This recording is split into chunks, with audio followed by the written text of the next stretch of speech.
A long time ago, in a quiet village called Odiogbu, there lived a woman named Madam Urenna. She was a mysterious figure, never quite fitting into the world of mortals, but always walking among them, watching them, knowing things that no one had ever spoken aloud. Madam Urenna carried a small, mysterious diary with her everywhere she went. No one knew where she got it from, but it was said that she never opened it unless she was ready to reveal a secret about someone, about you, about anyone. The villagers knew of her, of course. They'd seen her strolling through the village square, her long, flowing white gown swaying with each step. But no one ever dared speak to her. It wasn't that she was unfriendly. It was because of the eerie aura that surrounded her.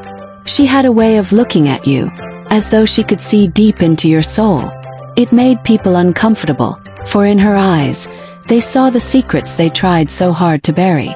One day, Madam Urenna sat under the great Iroko tree in the center of Odiogbu, her mysterious diary open in her hands. She looked up at the gathering crowd. People had started to notice her again, whispering, wondering why she had come to their town. And then, without a word, she started. She cleared her throat softly, and with a voice that carried the weight of many lifetimes, she began. I see Mama Chisholm is here. I've been meaning to talk to her. You see, Mama Chisholm, during the 1999 Yam Festival, you were quite busy. I know you were. You poisoned your neighbor's soup just so she wouldn't win the prize for best soup. Do you remember that? How the villagers never knew.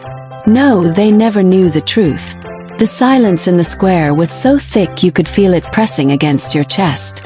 Mama Chisholm, the elderly woman who had spent her life cooking for the village, dropped her basket of plantains. Her hands trembled as if she had seen a ghost. She looked like she had just aged 20 years in an instant. Please, please, she stammered, her voice shaking. That was a mistake. It was years ago. No one knew. No one ever knew. But it was too late. The truth was out. People started to murmur amongst themselves, looking at Mama Chisholm with new eyes. Some whispered about her behind their hands, while others stared in disbelief. The weight of her secret had shattered the reputation she'd worked so hard to build. Mama Chisholm could no longer face the market. Her neighbors avoided her, and the children who once loved her stew no longer visited. She had become an outcast, her life forever changed. Madam Urenna, however, showed no remorse. On that same day, while the villagers were once again gathered, Madam Urenna simply turned the page of her diary and spoke again, this time to the market women who had gathered to watch the spectacle. Ah, Nina, you are here too. You always wear that sweet smile, don't you? But tell me, Nina, what happened to the money you stole from your husband's savings in 2014? The money you promised to return but never did. How does it feel, knowing that your husband still believes you've been saving for your children's school fees all these years? Nina's face turned pale. The gossip had hit her like a slap in the face. Her chest tightened as if the air had been sucked out of her lungs. The other market women turned to look at her, eyes wide with surprise. Some even gasped. Madam, please, that's in the past. Nina cried, falling to her knees. I was going to return it. I swear. But things got hard and— No, Nina, Madam Urenna interrupted, her voice calm and unwavering. You should have told him the truth. Now the whole village knows. You can't hide it anymore. The truth spread like wildfire. From that day on, Nina's husband began to question everything she did. The trust between them was shattered. Every time Nina asked for money, he looked at her with suspicion. The love they once shared became a fragile thing, hanging by a thread, and soon enough, their marriage crumbled. Nina's children, who once looked up to her as a figure of strength, now saw her with disappointment. The entire fabric of her life had unraveled. Madam Urenna wasn't finished. She moved on to the town's chief, a man who prided himself on his integrity, his leadership, his role as the protector of the people. Chief Okoro, I see you trying to hide that smile, she said with a sly grin. You know, I remember when you sent your son to school in Lagos and then took money from the village coffers to pay for it. You didn't tell anyone, did you? And your cousin, who didn't even know, Still believes you gave him that money for his daughter's wedding. But I remember, Chief. I remember. Chief Okoro's face turned red with anger. His hands shook as he clenched them into fists. How dare you, he shouted. You know nothing of this. It's a lie. But the truth was out. Chief Okoro tried to deny it, but the whispers began to grow louder. The villagers started to question his decisions, to scrutinize every move he made. Soon, the once respected leader became a laughingstock. His authority was no longer trusted. The same villagers who once sought his advice now avoided him. He couldn't look at his family the same way, knowing that his shame had deigned their name. Madam Urenna's gossiping didn't stop there. She moved through the village, revealing secrets that sent ripples through the lives of every person she encountered. She revealed that the teacher who everyone admired had been caught cheating on his wife for years, even having a child with another woman in the next village. The once revered teacher lost his position in the school, and his wife's sorrow was felt by the entire village. His children looked at him with distrust, unsure of the man they had once idolized. She exposed the young woman who had been secretly seeing a married man and using the money he gave her to open a shop in town. The shop failed, and the young woman lost her dignity, as people now saw her as nothing more than an object of shame. Her reputation as a hard-working entrepreneur turned to dust. Each secret that Madam Urenna revealed caused a storm in Odiogbu. People who had once trusted each other now looked at one another with suspicion. Families were torn apart. Lives were changed forever. Madam Urenna seemed to be getting more powerful with each revelation, her diary growing thicker with the weight of the truth. But there was one thing that nobody knew. Nobody knew that Madam Urenna was a spirit bound by a curse for all the gossip she had spread in her previous life. She had been a woman who could never stop talking, who reveled in the secrets of others, but who had never truly looked at her own life. In the end, her tongue had been what led to her death, and her spirit was condemned to wander, revealing the secrets of others for all eternity. One night, a curious boy named Ikenna followed Madam Urenna after she had finished her revelations. He wanted to understand where she came from, where she went. He followed her to the edge of the village, to an old cemetery, where he saw her kneel before a tombstone. On the tombstone it read, Urenna Nwokolo, born 1913, died 1942. Cause of death, gossip. May her spirit learn silence. Kenna gasped. He realized then that Madam Urenna had never been a woman of flesh and blood.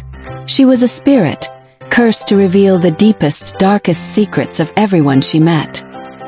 He ran back to the village, but when he returned, Madam Urenna was already gone. But she was not truly gone. You see, the thing about spirits like Madam Urenna, they do not vanish. They linger. 4 days, the people of Odiogbu searched for her.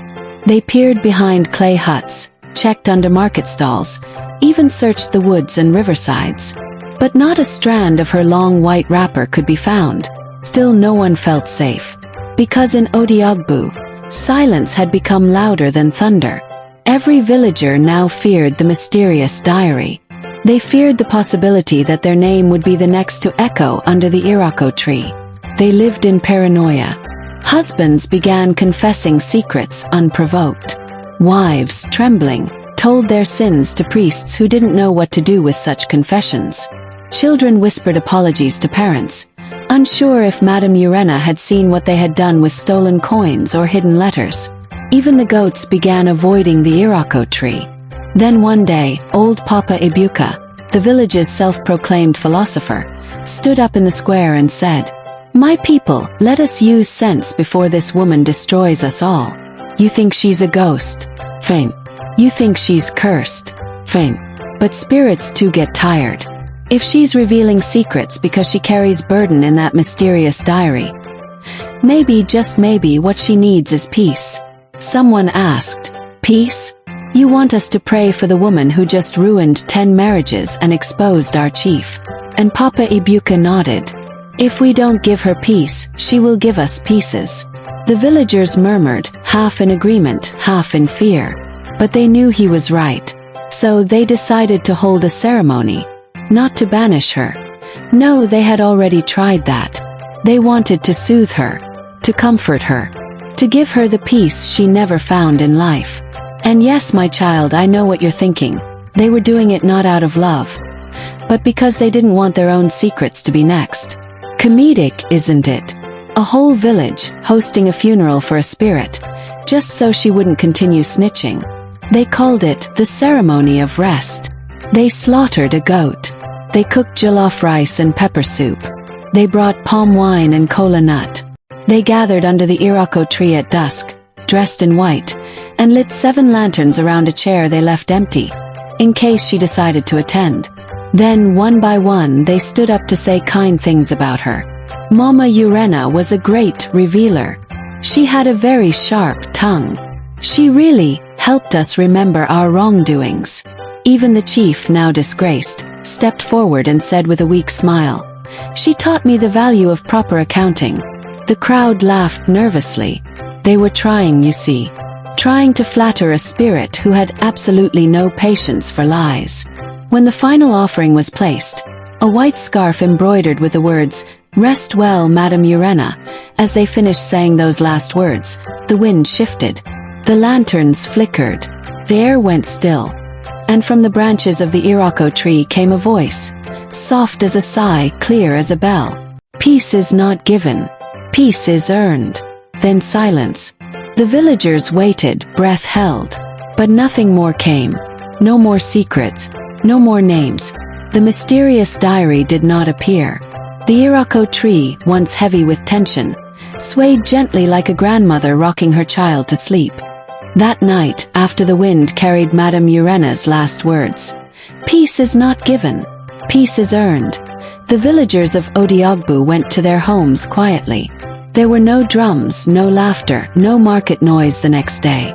It was as though the village itself had fallen into a solemn hush. But something strange began to happen. Though Madam Urenna had vanished, secrets still began to surface, not from her mouth, but from within the villagers themselves. It was as if her presence had stirred something in their souls. Guilt began to rot silently inside many hearts. Some people broke down and confessed before they were ever accused. A young man named Dyke came forward and admitted he had been stealing yams from the village barn. The youth leader, Ifeinwa, wept before the elders, admitting she had taken bribes to promote some children over others at the village school. Even the Reverend, stood at the pulpit one Sunday and confessed that he had not been called by God, but by guilt after cheating his brother in a land dispute. And strangely, each confession, while painful, seemed to lift something from the air. The heaviness, the suffocating silence that had plagued Odiogbu, began to clear.